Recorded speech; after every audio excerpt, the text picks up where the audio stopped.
ఎండాకాలం వచ్చింది. రోజు రోజుకి ఉష్ణోగ్రతలు పెరిగిపోతున్నాయి. ఎండవేడికి ప్రజలు ఉక్కిరిబిక్కిరి అవుతున్నారు. ఈ ఎండాకాలం సరైన జాగ్రత్తలు తీసుకోవాలి. దీంతో పిల్లలు ఉక్కపోతతో ఉక్కిరిబిక్కిరి అవుతున్నారు. వేడిమికి డీహైడ్రేషన్, విరేచనాలు, చెమటకాయలతో బాధపడుతున్నారు. అయితే వేసవిలో దాహార్తిని తీర్చే చల్లటి నీరు, కొబ్బరి బొండాలతో పాటు మజ్జిగ తీసుకోవాలని డాక్టర్లు సూచిస్తున్నారు. రోజంతా చర్మంపై తేమ ఉండేలా చూసుకోవాలి.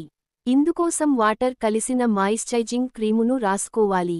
దానికంటే ముందుగా ముఖంపై రోజ్ వాటర్ను రాసుకుంటే మంచిది. చర్మం బాగా పొడిబారిపోయినప్పుడు సబ్బుతో ఎక్కువ సార్లు కడుక్కోవద్దు. దీనికి బదులుగా వీలైనన్ని సార్లు చల్లటి నీటితో ముఖం కడుక్కుంటే తాజాగా ఉంటుంది. అన్నింటికంటే ముందుగా చేయాల్సింది ఎక్కువ నీటిని తాగడం. సాధారణంగా మిగతా కాలాల్లో మీరు తీసుకుంటున్న నీటి కంటే రెండింతలు అధికంగా తీసుకోవాలి.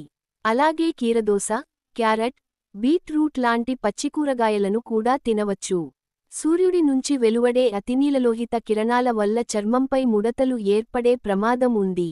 ఈ కిరణాలు చర్మంలోపలి పొరల్లోకి చొచ్చుకుపోయి కొల్లాజెన్ను దెబ్బతీస్తాయి. దీంతో చర్మంపై ముడతలు ఏర్పడతాయి. కనుక సాధ్యమైనంత వరకు ఎండ ఎక్కువగా ఉండే సమయాల్లో బయటకు వెళ్లకుండా ఉంటే మంచిది. తేలికగా జీర్ణమయ్యే ఆహారాన్ని కొంచెం కొంచెంగా తీసుకోండి. విలువైన పోషకాలుండే పుచ్చకాయ, ద్రాక్ష, కర్బూజ లాంటి పండ్లరసాలను ఎక్కువగా తీసుకోండి. మధ్యమధ్యలో చల్లని మజ్జిగ, కొబ్బరి నీరు తాగడం మరింత మంచిది. దీనివల్ల దేహంలోని వేడి తగ్గడంతో పాటు విలువైన పోషకాలు లభిస్తాయి. చర్మం తాజాగా ఉంటుంది. వేసవిలో ముఖంపై ఎక్కువగా జిడ్డు పేరుకుంటుంది.